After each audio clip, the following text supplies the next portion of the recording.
Good evening. Caught me off guard. I wasn't quite set up, but we're going and we're getting her done. Let me just get this music out of here. Hopefully the volume's good. Let me just see here. We gotta get this. There we go. All right. Yeah. So Tuesday Night Live. This is episode 81. And been doing these for a while now, and tonight I was hoping to kind of get a good tech series going tonight. So been doing some engine building here in the shop, so thought, hey, why don't we talk about engine blueprinting, why and how, and tools that are required to do it. So that's what we're going to kind of go over tonight. And just to catch everybody up, Chuck and Dave got some Chuck's truck, the chassis painted this weekend, so that was a good move. We're about ready to start putting the chassis back together on that. And I spent my Sunday and Monday morning working on the wife's Trailblazer. Had to put a front crank seal on that, and found out that none of the parts stores know that there's a first design and second design. So I almost had to do the job twice because, well, I did. Got a new crank seal, tore it apart, put it in, and when you know the seal that they sell is the second design, and my wife's Trailblazer has a first design harmonic balancer on there, and nobody sells the first design seal. So a new harmonic balancer was in need, and that fixed the problem and got that all back together. So that was kind of some of the stuff we got going this week. Last week, trying to think of what we did last week since last Tuesday night. I guess just working on these engines and stuff like that. So anyway,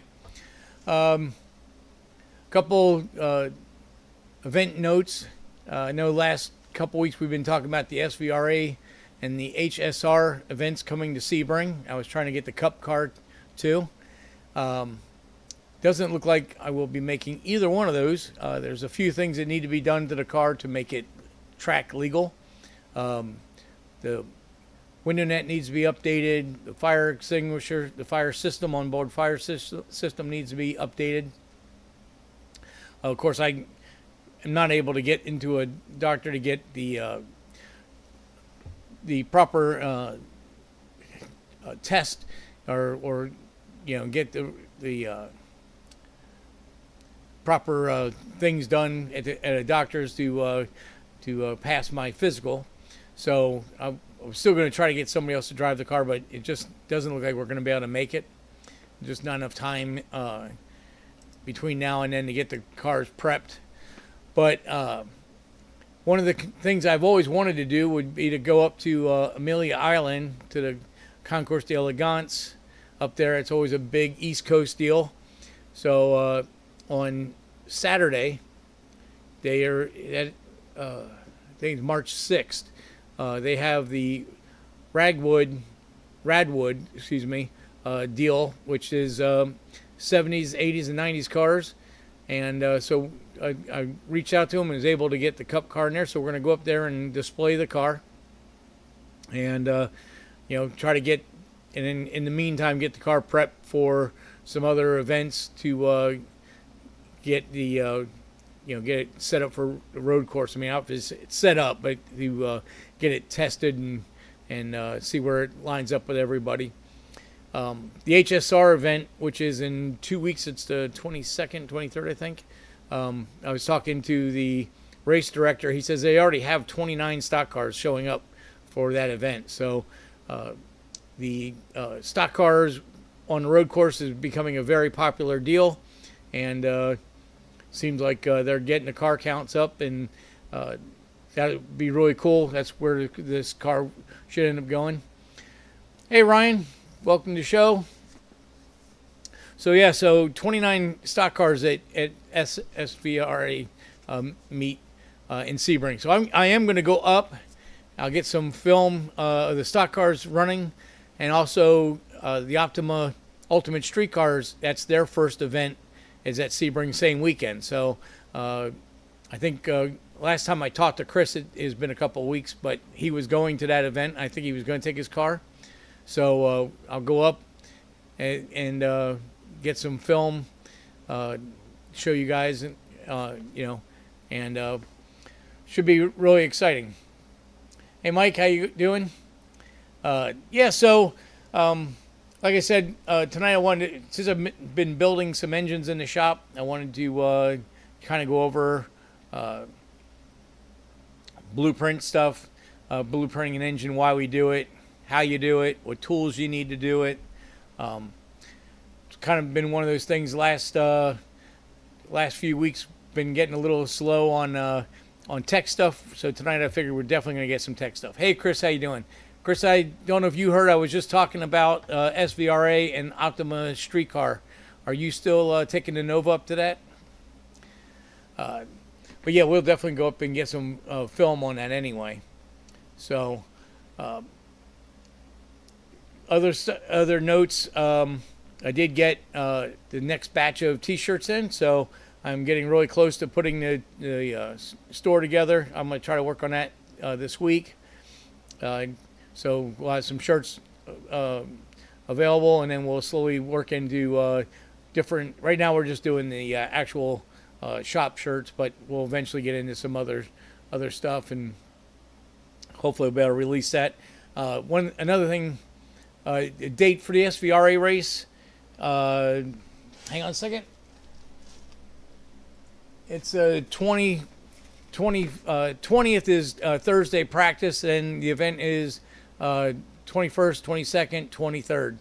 So they're going to be the Sports Car Vintage Racing Association.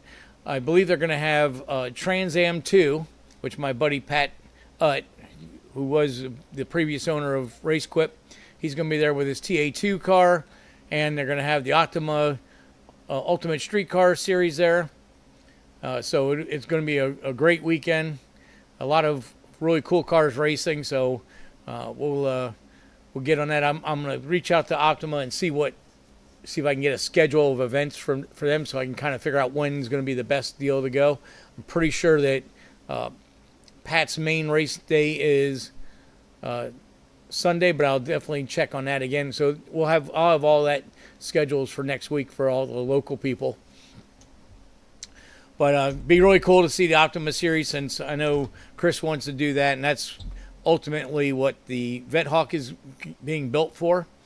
And then obviously the SVRA, it's perfect for the Cup car, and we'll see what they're doing up there. So we'll go ahead and get in this tonight's tech stuff. So. Basically, blueprinting the engine is checking and adjusting components that go into the engine: crank, rods, pistons, rings, bearings, all the clearances that you need to set up, degreeing in the cam, measuring push rod lengths, all the different processes of assembling an engine. And the reason you do that, one, is you want to make sure, hey Rick, how you doing? You want to make sure that the machine shop did their job. I'm pretty sure that all of us, or that any of us, really don't have any machining equipment in our shop. That's something that's a little bit, it's a very expensive process, and takes a lot of knowledge to run all the machines, to do all the machine work that is required for an engine. And it's just not possible for us to do that thing. So we can have an engine shop machine it, and then assemble it, and hopefully they blueprint it properly, and you get a good piece. Okay, so Chris started working on the car today, fixing leaks. All right, cool. Well, we'll get together, Chris, and we'll figure out some plans and stuff. But the second thing, and what I like to do as far as the engine blueprintings, I like to do it myself. I want to make sure that everything is done properly, and we want to measure everything, and then we can verify that it was done right. If not, then we can go back and have it touched up again. If you guys look at the engine build video on the Cup car, I purchased a block that was pre-machined, and in doing the blueprinting process, I found that the bore was not right and had to take it to a local shop and have it straightened out. Had I just assumed that the machine work was right and put it together, it would have probably been a seized piston, or who knows what other stuff it could have been. Yeah, Ryan, you have to do it yourself. You're right. I mean, that's me. I can't let anybody else do it. So doing the blueprinting gives you reliability in the engine. Blueprinting, making all this everything spec'd properly, is a way of making more power in the engine. You don't want frictions from tight cylinders or whatever to create drag, which is going to hurt power. And longevity. An engine that's been blueprinted and all the measurements come out right is going to last longer than an engine that's just slapped together. Any of your racing sanctioning bodies, as in IndyCar, NASCAR, Formula One, NHRA, IHRA, especially the pro classes, all those engines are blueprinted. Now, maybe some of the sportsmen and amateur levels, they don't do it. They should. But that's what you need to do to get the engine to last long. And blueprinting for a street engine is, to me, blueprinting any engine is a necessity. But even a street engine will gain longevity and fuel economy and power and everything. So it's not a very expensive thing to do. Some of the equipment, I mean, you're going to end up with a couple $100 in measuring devices, but although you can use alternate tools, you don't have to buy all the exact design tools. It is a time-consuming process. I would say typically, with no issues, 12 to 15 hours to blueprint and assemble an engine. But like I said, when it's done, you know you've got a proper engine that's going to last a long time, and you know it will do everything you need it to do. So let me go ahead and move into to the slides here I put together. So as this poster says, the devil is in the details, and that's the thing.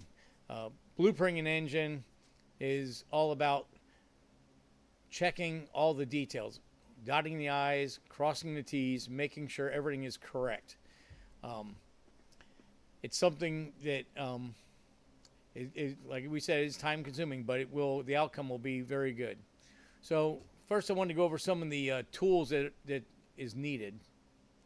So one of the basic things you need, and you probably have some of these in the shop already, is a micrometer.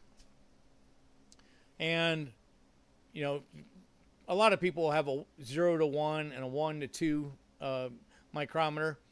If you're going to do, depending on the engine you're doing, you're going to have to get some larger devices, a 2 to 3 and a 3 to 4 at minimum, maybe even to a 4 to 5, depending on how big of a bore. If you're doing big blocks, you're going to need all the way up. And you know what? Before I do this, let's look and see exactly where we're getting the information. I'm sorry, I'm stumbling here a little bit. So what you need to do is you need to find some type of vehicle suspension or vehicle engine information. So I use Mitchell, but you can get information online through any kind of repair manual, Chilton Motors, any of these books that'll have engine specs. So for this I went ahead and looked up a a Corvette. So we go into service manual. We go into engine mechanical. And we look up specifications. All right. That didn't work so good. Kicked me out. Here we go. Let's start again. All right, so we're going to go to our previous vehicle. I guess I had the app open too long. So we go to specifications, and we want to go to mechanical specifications. We'll go with the LS3. There are a couple different engines in here. So in your specifications, you're going to find all the normal stuff. You got displacement, you got your bore, and metric in English in this particular, stroke, spark plug gap, stuff like that. You've got your camshaft bore diameters, crankshaft main bore diameters, and then you've got your cylinder bore. So these are specs. Let's go to cylinder bore. So in a LS3 from a 2012 Corvette, 4-inch 646 to 4-inch 653 is what GM considers a tolerable measurement for the bore. So the bore is considered 4.0650. So they're giving you a little window of the correction or the plus or minus, because machining is vague, especially in a production deal where they're quickly making thousands of engines, and they have a certain tolerance that they're allowed to. So if we go down here to let's go with the connecting rods. So here is our connecting rod bearing clearance in a production vehicle. So it's 0.0009, so 9/10 of a thousandth to 2.5 thousandths. That's what GM considers an okay spec for the connecting rod bearing. It's a big window, and trust me, if your connecting rods are at 9/10 thousandths, the engine is going to have a whole different operating circumstances compared to 2.5 thousandths. The 9/10 thousandths is going to be a motor that's going to be very touchy and possibly could spin, have a bearing touchdown and spin a rod bearing. A motor that's got 2.5 thousandths is going to be more closer to like a race engine, and you're going to have a lot looser clearances, and it's going to live a lot longer.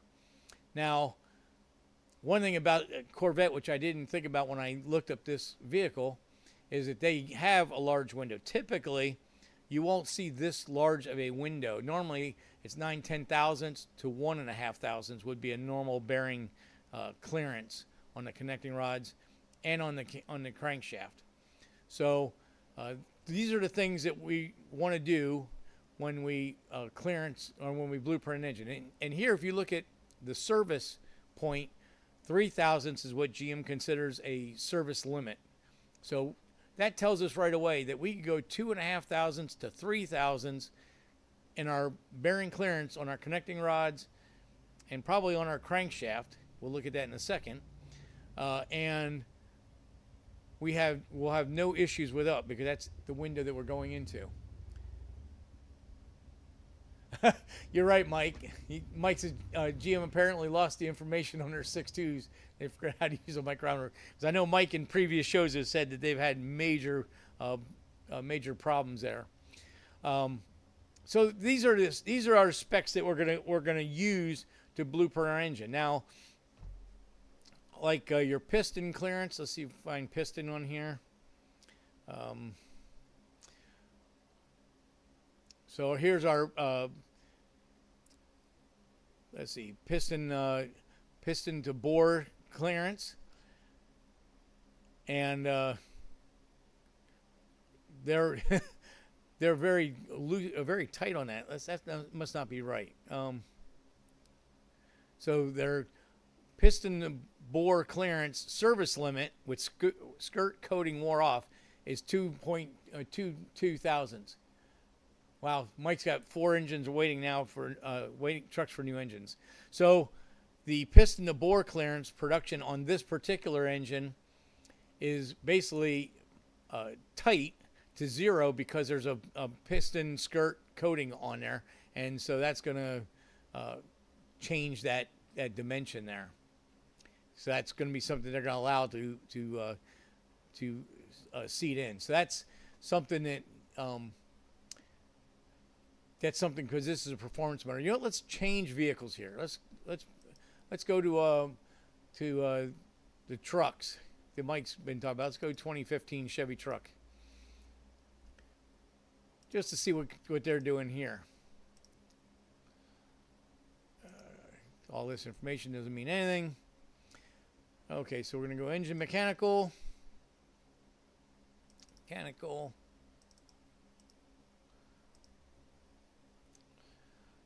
And we want to see specifications.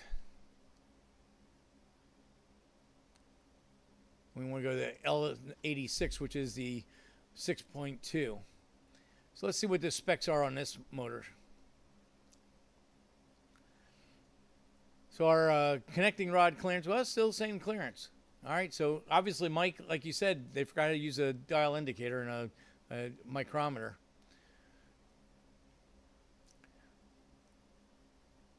So one of the things you want to do when you're doing your clearances is these specs are going to tell you the windows of opportunity to set your engine up. But the main thing you want to see is your crankshaft main journal diameter. So that the main journal on the crank is 2.558 to 2.559. So now when you take your crank and you have it on the bench, you're going to use your micrometer, and that you should find that range of number, or the crank needs to be machined and refinished.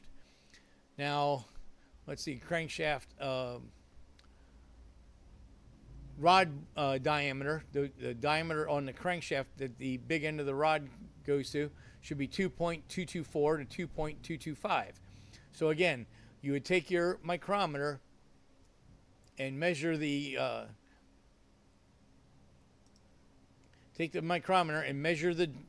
journal diameter, and that's the spec you should come up with. If you're not within that spec, then you need to have the crankshaft looked at. It could be polished, or it could be cut under.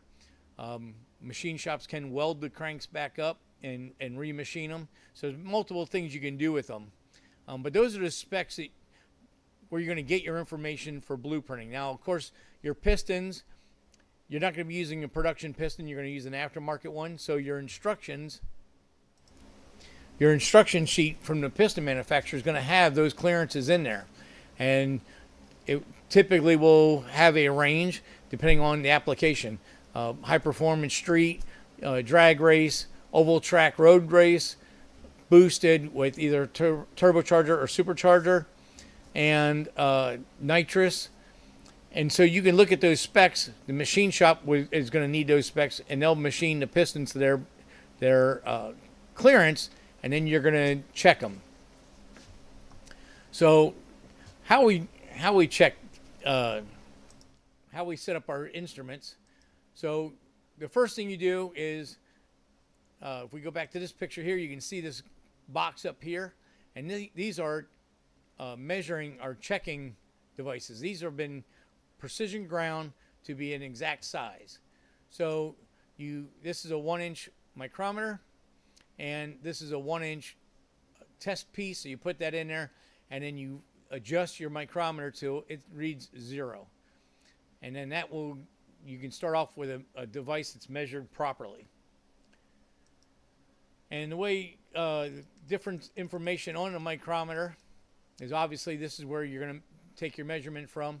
And this is on the sleeve as you're measuring. And you'll see it's granulated in 4 positions. So you'll have 25 thousandths, 50 thousandths, 75 thousandths, 100 thousandths, and it'll go all the way out to 975.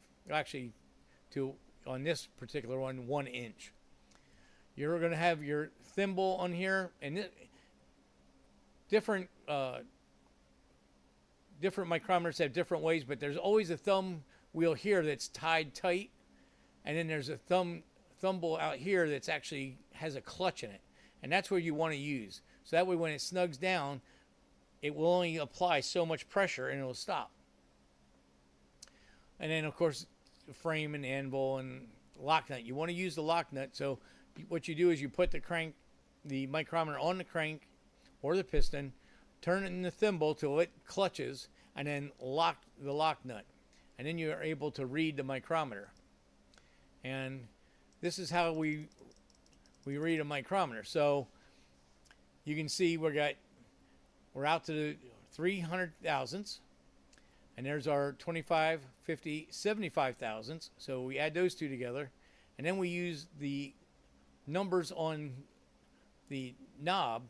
So here's 5, this is 3, 4, 5, 6. So you add the 6 in there, and because it doesn't line up spot on, then you go to your outer dimension, depending on if you're how many digits out your micrometer goes, and it gives you the last digit, the 1/10,000ths. Now on a micrometer that doesn't have this scale, then you kind of just have to think of if you had granulations there. So if it was dead center there, it would be 0005. If it was down here somewhere in there, but it's good to measure out that far, but it's not a necessity. So anyway, so if you add these all together, you got 3. I always get this all messed up, but 0.3811. That is what is reading. Now, if it's a 1 to 2 mic, it'd be 2.38. If it's a 4 to 5 mic, it'd be 4.3811. So that's how you do the measuring. So you would measure all your journals. So you measure all your journals and you write it down. So what I do is I take a pad of paper and I write, for the mains 1 through 5, for the rods on a V8, 1 through 8, and I take a measurement of each position where each rod would sit and where each main would sit, and write it down on that piece of paper. Then what you want to do is you want to check your bearing clearance.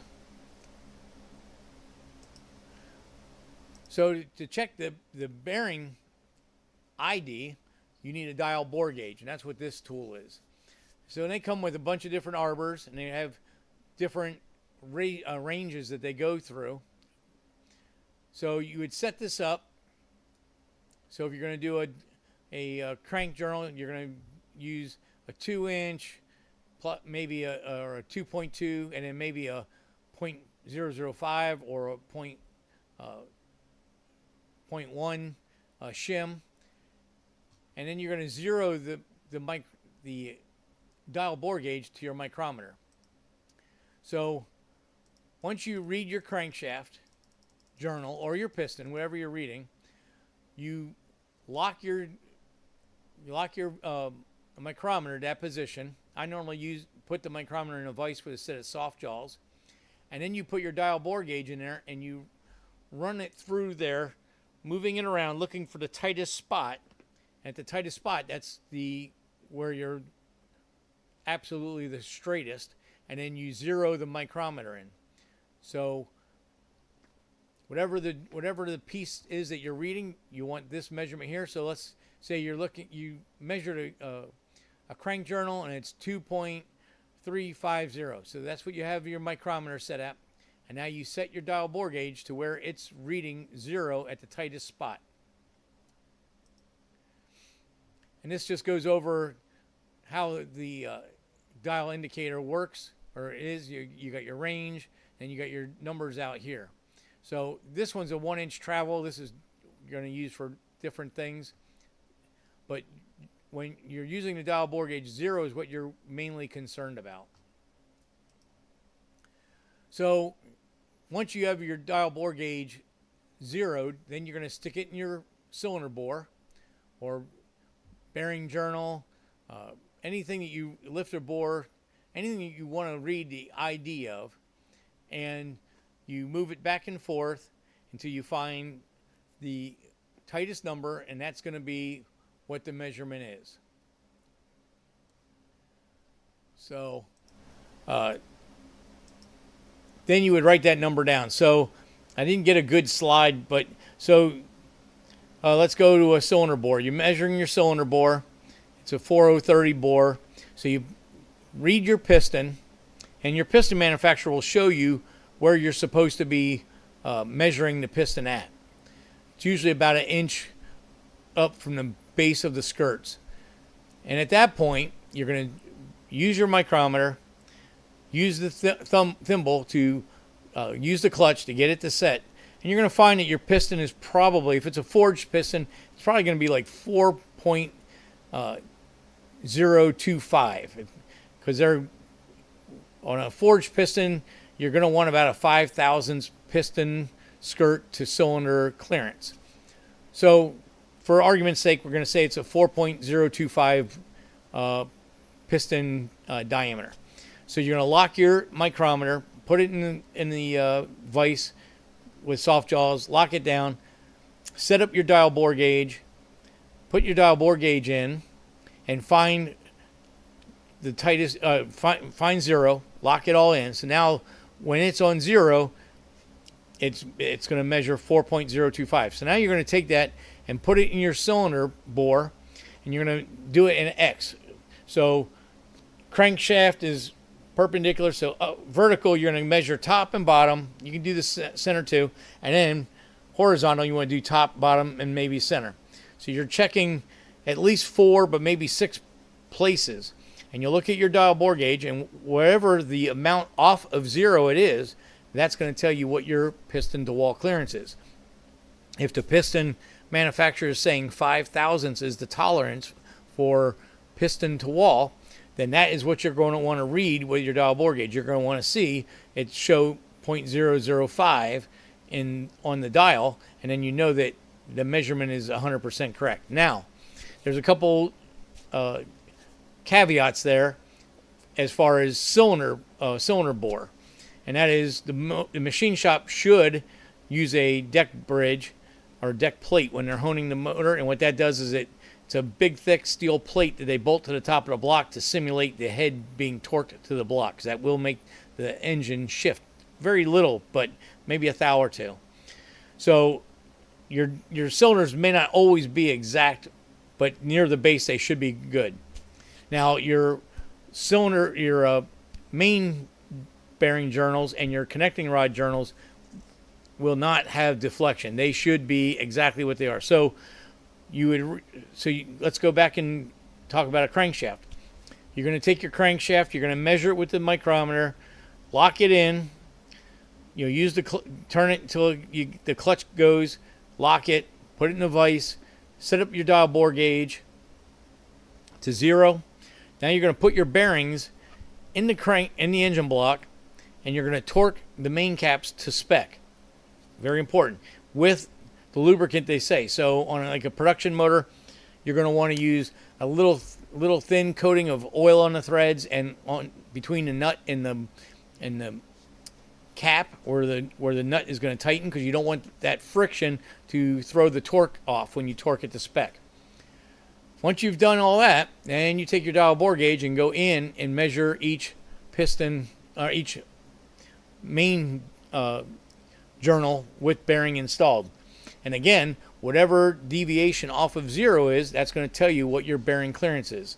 Now, on your main bearings and your rod bearings, they are not round. So if you check them in the X, as far as by the part line, it's going to be wider than at the center. So you want to check it perpendicular, straight up and down with the connecting rod beam, or straight up and down with the engine block. On a V8, it would be pointing up and down straight at the camshaft tower. And that will give you your spec. So typically, you can look at your factory specs. If you're building a production engine, something for your wife's car or tow vehicle or something like that, you can kind of use the factory specs. Those are fine. I would typically go to the larger number. The more clearance, that's the more oil you're going to have, and the better, less drag and better longevity you're going to get with your engine.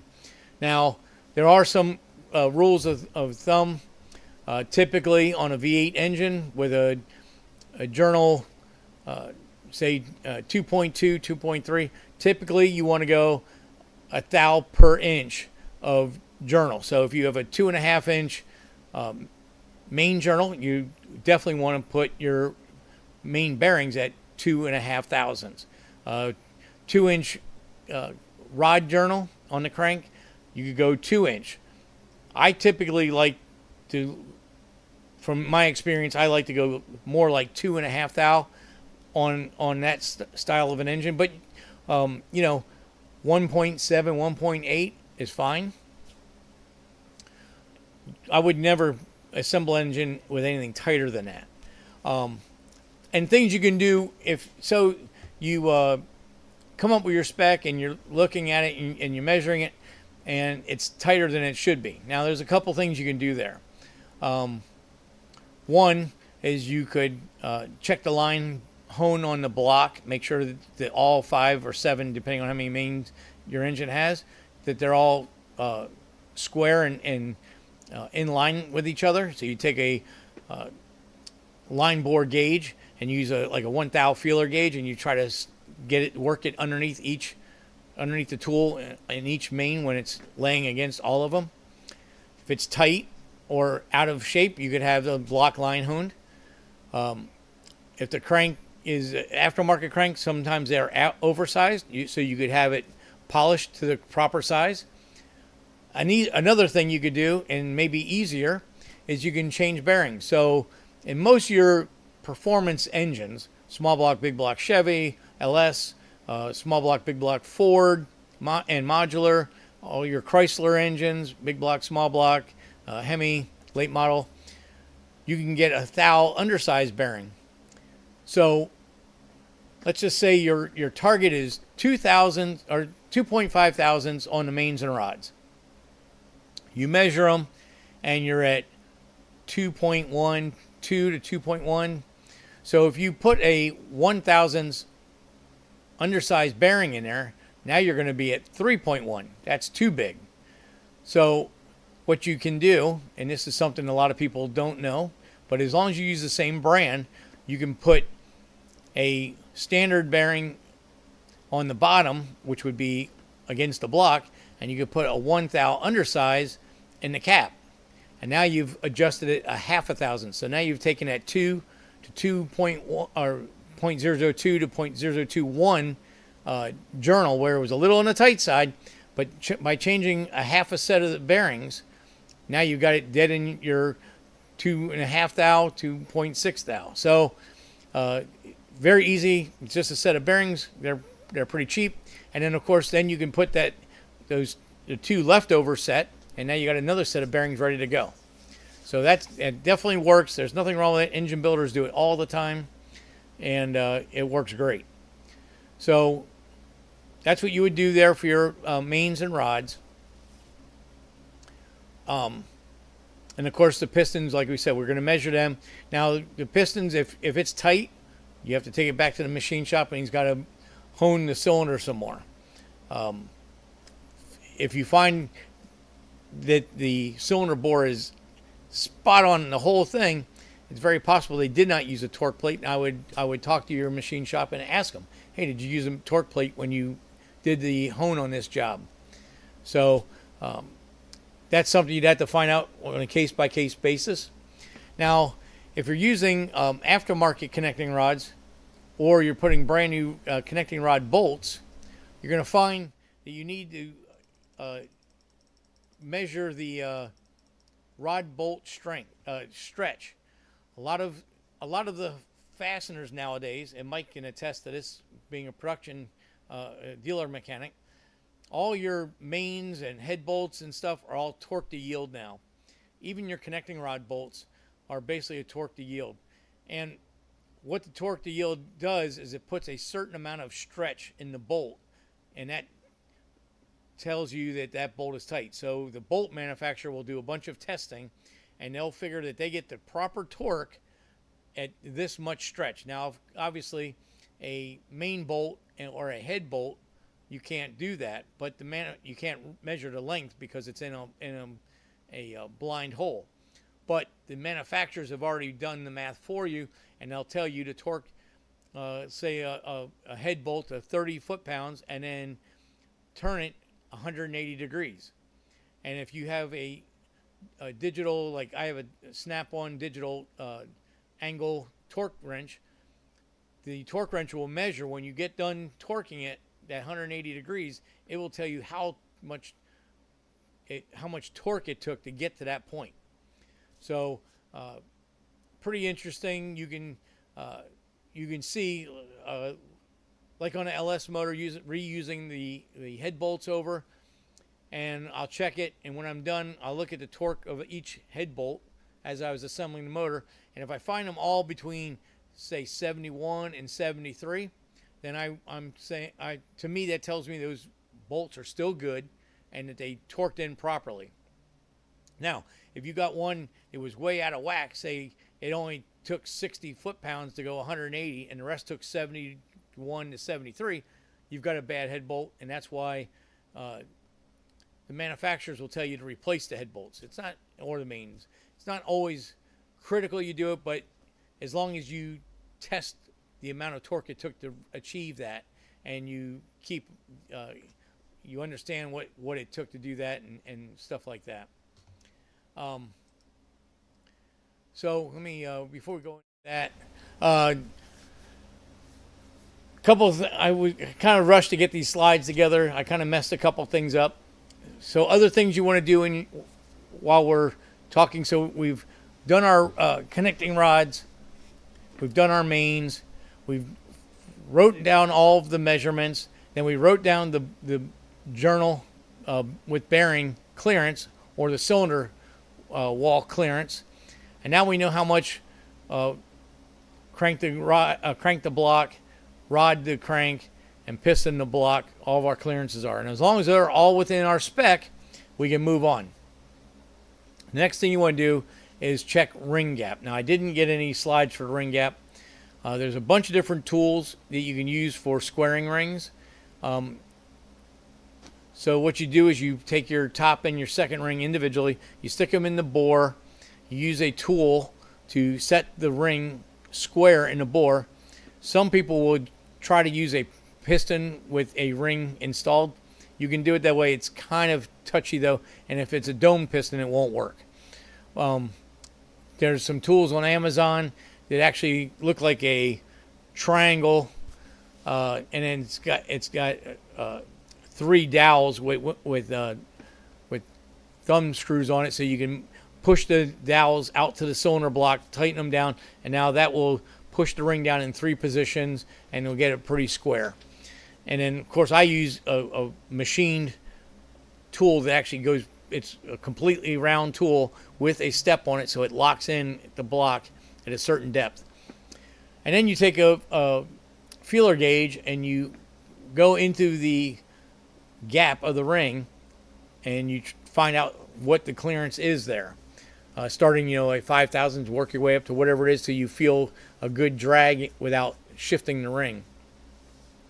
Now, your ring manufacturers will give you a spec depending on what kind of rings you have, whether it's an iron ring, iron with plasma moly, a chrome moly. There's tool steel. There's a bunch of different things. So you have to check the parts that you have. Hopefully, the ring kit came with specs. If not, you take the part number, do a Google search, and you can find the specs. And then what the specs will usually tell you is, I'm doing a 351 Windsor right now, and I have an iron top ring with plasma moly coating, and I have an iron second ring. So looking up the specs, they call for 5 thousandths per inch of bore and 6 thousandths per inch of bore for the second ring. So you do the math, 4030, and it comes to 20 thousandths and 24 thousandths, rounding the numbers to an even number. So then you can take your feeler gauge and check the bore and see what your gap is. Now, on this particular engine, since we were using hypereutectic pistons, The piston to wall clearance is 1.5 thou, and the machine shop did an awesome job, and they opened it up to 2 thousandths because 1.5 thou is a little on the tight side. So then we took a stock ring, stuck it in the bore, and lo and behold, it was at 16 thousandths. So once again, if you take a stock ring that doesn't need to be file fitted and stick it in the piston and shove it in the hole, it may be fine, it may not be. In this particular instance, if the engine was ever run really hot or really hard, the ring could seize in the bore and break a piston and cause catastrophic failure. So I went ahead and file fitted these rings to our 20 thousandths top ring, 24 thousandths second ring. So obviously some of this stuff is trial and error. You know, you have to. I've got a lot of experience building engines, so I have numbers in my mind that I use regularly. But you can always use the Google search and find information for where you should have the clearances on your particular engine. Now, one thing I will say is if you're using the Google method, make sure you find 3 or 4 different forums or articles and kind of get a feeling of what the average would be, because sometimes the information that's out on the internet may not be 100% correct. So you want to, do your due diligence and find out where the popular choice is. Basically taking all the measurements you have. Say you got 4 different measurements, add them all together and divide them by 4 and come up with an average. Or talk to your machine shop. Your machine shop technician should have plenty of engine building experience and can help you with those specs also. Or reach out to a friend. Anybody ever has a question, you can always reach out to me via email and I'll give you what specs I think you should use. But you do have to check, like on your rings, you have to check your manufacturer of what material you're using, because all the different materials would require different measurements.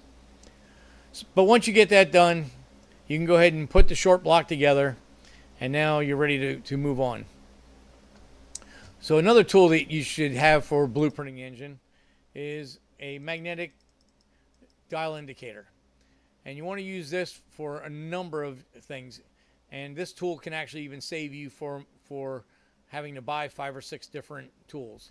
It's a really handy piece. You can use this for rear end setups, for transmission endplay in shafts, and of course for engine blueprinting. So it's really good tool, and these are fairly cheap. You can buy these pretty inexpensively.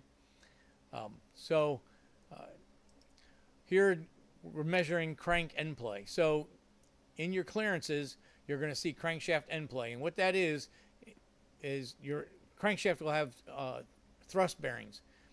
So there has to be a proper amount of clearance so that oil can lubricate between the thrust bearing and the thrust surfaces of the crankshaft. So typically what you do is have the crank all locked into the block.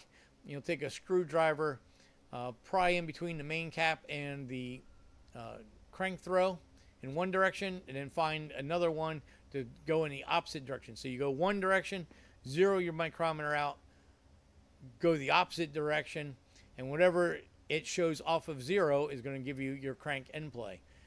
Now, crank end play should always be no tighter than 5 thousandths. I like them between 6 and 9 thousandths.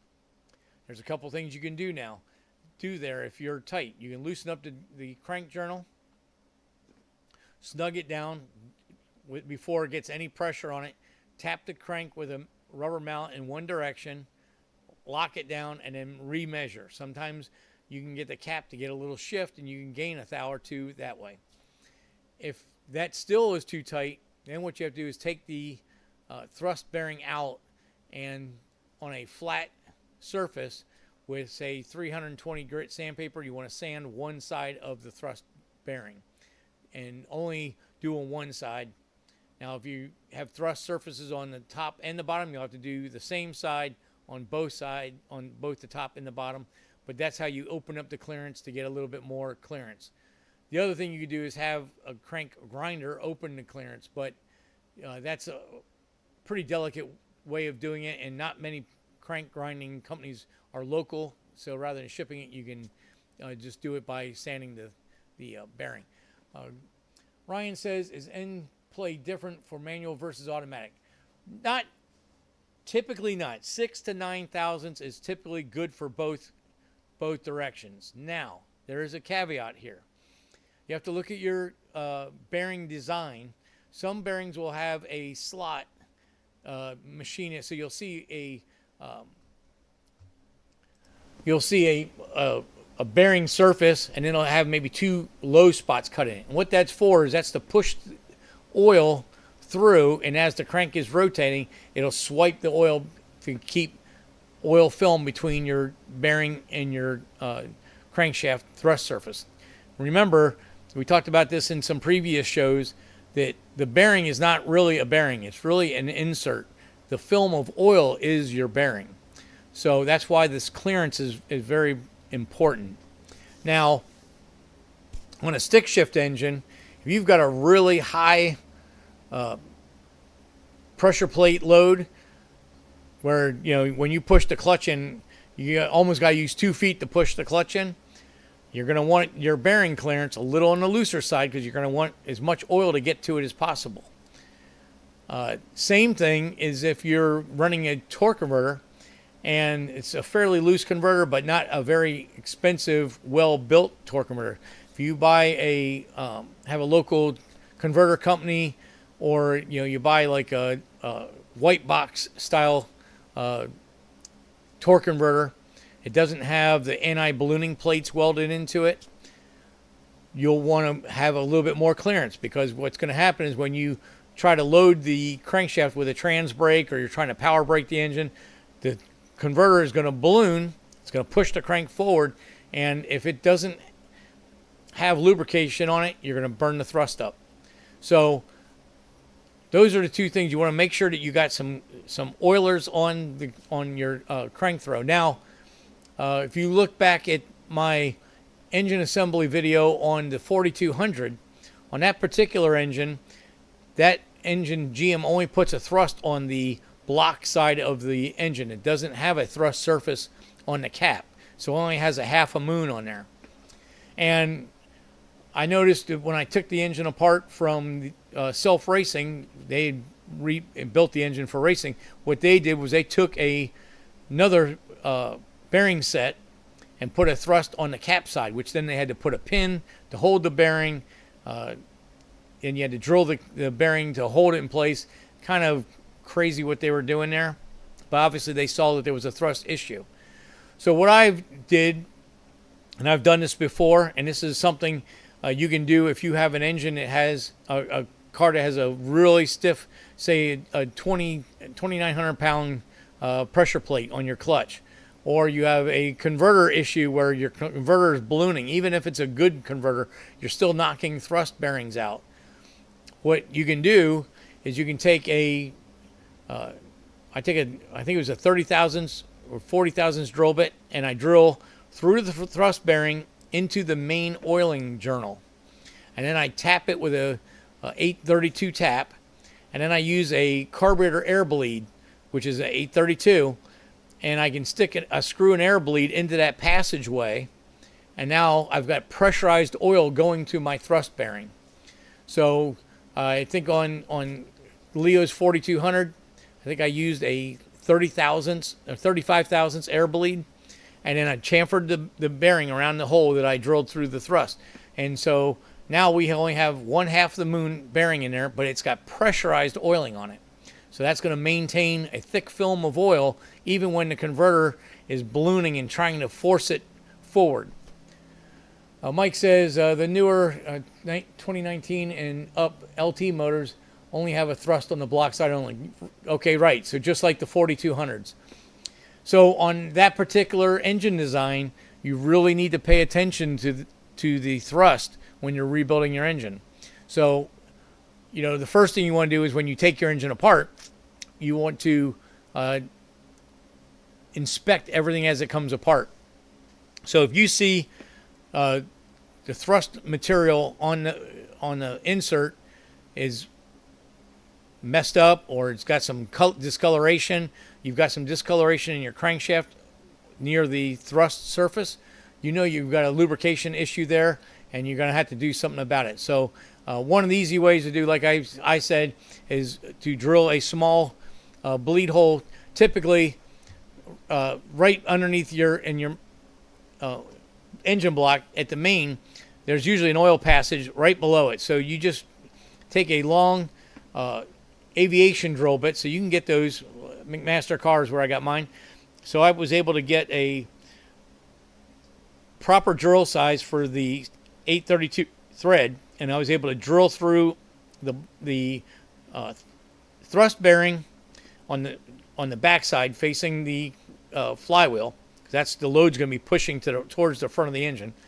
So drill through the thrust bearing into that oil journal, and then you take again a long aviation tap, and you tap it about halfway through, and then you can take those air bleeds and you can screw an air bleed in, and then you can play with the size of the air bleed to control how much oil you're pushing to the main bearing.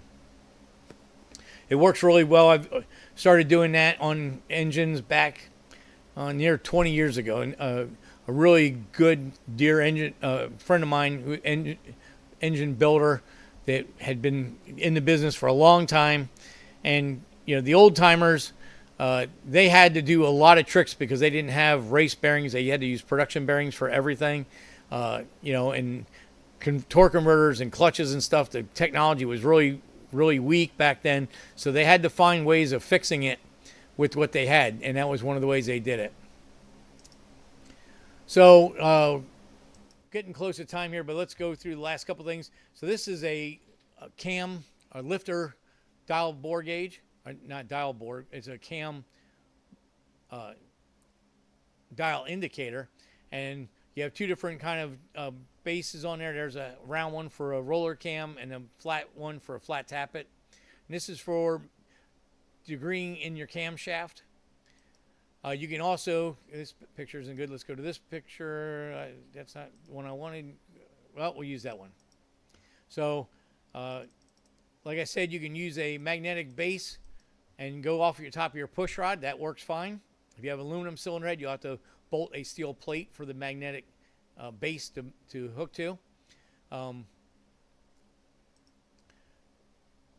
This is another kind of design where it's apart so you can see what's going on. You always want to make sure your dial indicator is perpendicular to the lifter bore. You don't want to be reading it from an angle because that's going to change your measurements. You're going to want to use a degree wheel on the front of the crank.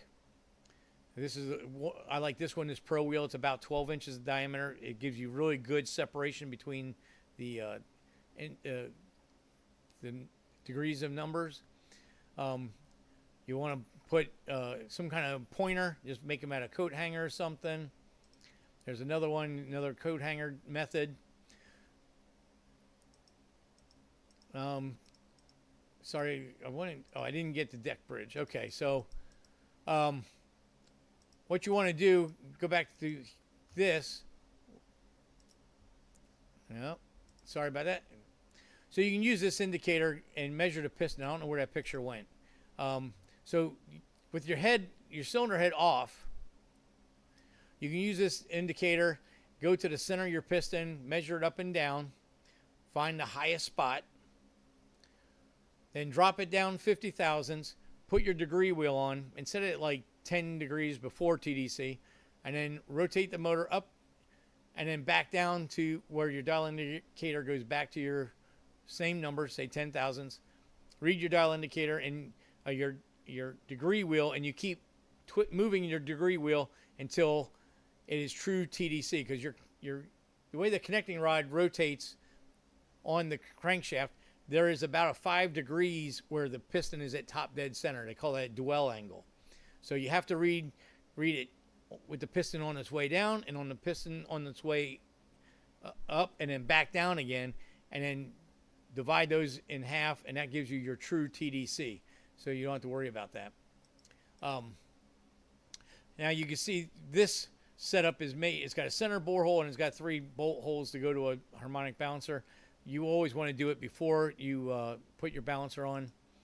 And what I use is one of these kind of crank turning tools. This goes on the crankshaft, and it's got this thumb wheel here, and this shaft that is the proper size for a degree wheel.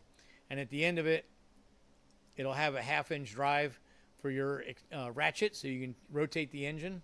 And it'll have a set screw, so it goes on, you lock the set screw, now that piece is locked to the crankshaft, and it'll hold your degree wheel in no problem. Now, this is an older school one. I don't advise using this style because there's no way to hold your degree wheel onto the crankshaft. You want to be able to have it where on this type of a deal where you can loosen the thumb wheel, easily rotate the wheel, lock it back down. Now the reason why we want to degree the camshaft, this is our last section for blueprinting our engine. You can see here's the cam lift center line, your exhaust lift center line. You always have some overlap. If you put the cam in without checking it, it's very easy that the timing chain manufacturer and or cam manufacturer did not set their tools up properly, and it will cause your camshaft to not be where it needs to be. So you always want to go to your cam manufacturer, and you're going to get some specs from them, and they're going to give you an opening duration at 50 thousandths lift, closing at 50. I don't think I got a I did not get a, no, I didn't. All right, so I didn't get the cam card, but when you're spinning your motor around, you're going to see your base circle, and that's going to be where the lobe is away from your lifter, and that is going to be the 0 point. So you zero your dial indicator in on the base, and as you rotate the engine, it's going to start coming up on the shoulder or flank, and as it goes up to about 50 thousandths, you want to stop, read that number, and then go over the nose of the cam back to the opposite side 50 thousandths before it gets back to the base circle. And then there's a chart you can use, and that'll give you the degrees, the center line of the intake. Now, on a single cam engine where the cam intake and exhaust are all mated on one crank or on one camshaft, you only need to check the intake because the exhaust is already done by the exhaust manufacturer or by the cam manufacturer. Now, you could check it to see if they sent you the right camshaft or they ground it properly, but typically a cam card will say intake valve opening 50 thousandths lift at 42 degrees, or about 5 degrees before top dead center. So as you're rotating the engine, you'll see top dead center coming. You'll watch your dial indicator on your lifter, and you'll see it going to 50 thousandths. You stop, and you mark down that number. And if the cam is ground properly and it's in the proper place, whatever that opening spot is what your degree wheel should say. If it isn't, then you have to degree the cam in by changing the crank sprocket or putting index dowels in, or whatever method, depending on the engine that you're working with. But that's very important, again, for your blueprint. You want the engine to be most efficient, make the most power, so the camshaft needs to be in the position that the cam grinder designed it to be in. And there's a couple other little things down the road that you have to look at, push rod lengths and stuff like that. I think what we probably would do, because there's a lot of information here, maybe we'll make this a couple series, episodes that we'll get into each one a little bit more in depth. So hopefully this was some good information for you. Give you a little insight on what is required to blueprint an engine, the reasons we do it, the things that you gain from having it done, and you get your engine longevity, you get more horsepower, you get longer life of the engine, and just gives you the satisfaction of having a well-designed and built engine. Just when all this stuff is right, engines are fantastic and should live a really long time as long as they're maintenance properly or they don't have a part failure. But other than that, it is really important to have it done. And like I said in the beginning, you could have your engine shop do this for you if you don't want to do it. But Ryan and I are of the same mentality. I don't want anybody to do something like this and be on a Monday or a Friday. This sayings always were you didn't want to buy a new car that was manufactured on a Monday or on a Friday, because Monday everybody's tired and coming in from the long weekend, and when it's a Friday they can't wait to get out to start their long weekend. So typically that's when things are overlooked.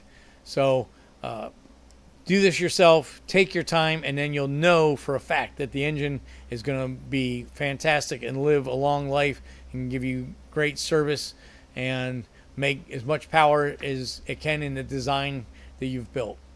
So we'll go ahead and break this down in the next couple of episodes. That way we can keep on the tech portion of this. I appreciate everybody coming out. A couple things I don't know if I mentioned last week. There was a couple milestones that the channel has reached. I had now I don't even remember what they were. But we had wow, I told 250,000 hours watched. So since the beginning of the channel, 250,000 hours people were watching these videos and live shows and stuff. So thank you guys. You guys have all helped me greatly with that. And I don't remember what the other one was. It's on the channel. Let me pull that up real quick here. I'm sorry about that. But really big, really good, good stuff. Almost there.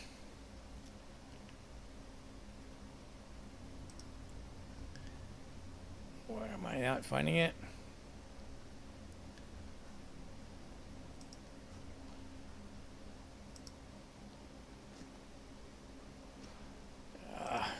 Oh, here we go.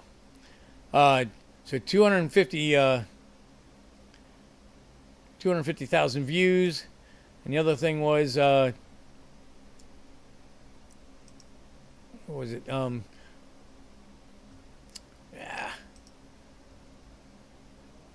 Here we go.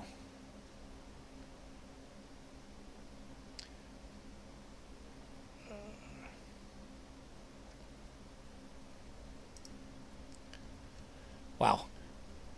Oh, the other thing was 15,000 watch hours in January. Wow, sorry about that. I totally messed that up. But yeah, Mike's right. Everybody hit the thumbs up. It helps in the algorithms. We'll keep this thing going. I appreciate you guys coming out. We'll get the merch stuff up pretty soon here, and I got a couple of shirts going out to some of my premier watchers here, so you guys will be seeing your shirts here soon. I'll be getting them in the mail tomorrow, and we're going to be following up next week with we'll break this down into different portions. I'll give you some more information about the Sebring event coming up, and we'll go from there. I appreciate you guys tuning in and watching. Thank you, thank you, thank you. I can't thank you enough. Any new people out there, hit the subscribe button. It's free. And if you ring the bell, you'll get instant notification when we put stuff up. And as Mike said, hit the like button. That helps in the algorithm so that YouTube will show this to show new people the channel. I appreciate everything. And we'll say good night for tonight. And everybody have a great week. See ya.